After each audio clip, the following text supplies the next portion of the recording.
In this video, you're going to see my first beads with the primeweld MIG 180 on 115 volt.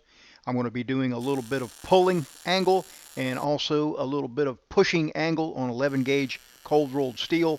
And then I'm going to slice and dice and polish and etch to see how the recommended settings worked.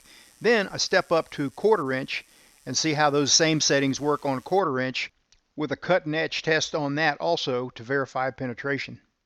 All in around 6 minutes. I've heard some good things about this welder, so let's take a look at it.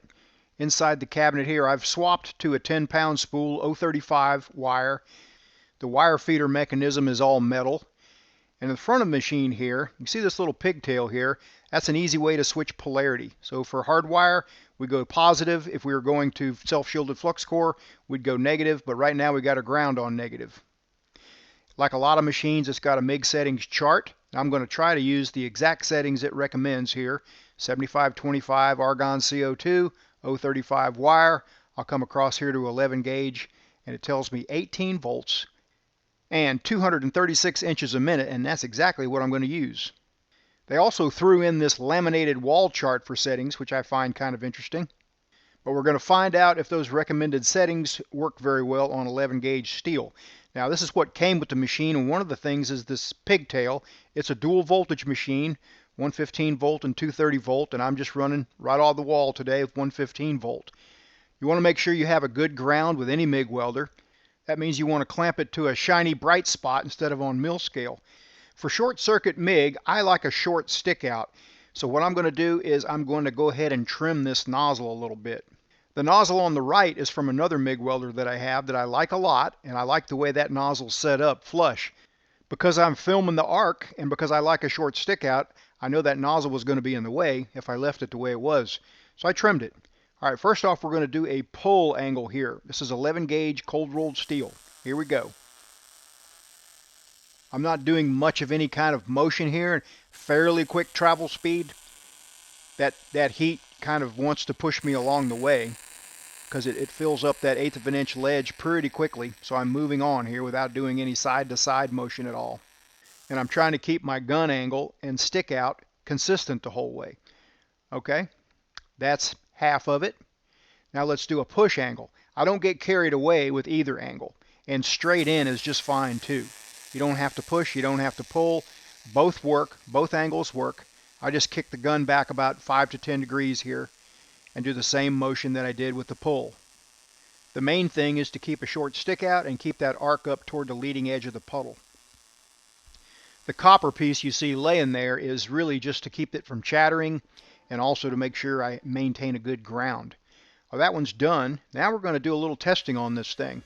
A cross-section, polish, cut and etch is a good way to verify penetration or lack of penetration. However you cut it, you need to get the scratches out of it, so I hit it with a flap disc followed by a smoother Rolox Scotch-Brite type disc. What the etchant does is it brings out the contrast between base metal and weld metal so that you can tell where your weld metal nugget is and tell where you penetrated and where you didn't.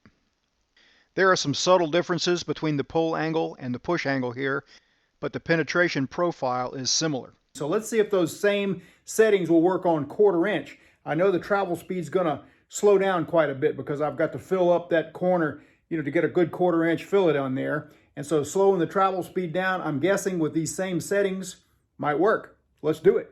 I'm still on 115 volt power and I'm still using the same exact settings, but you can see my travel speed is slowed down a lot, and I'm using a little technique that sort of traces the front of the puddle.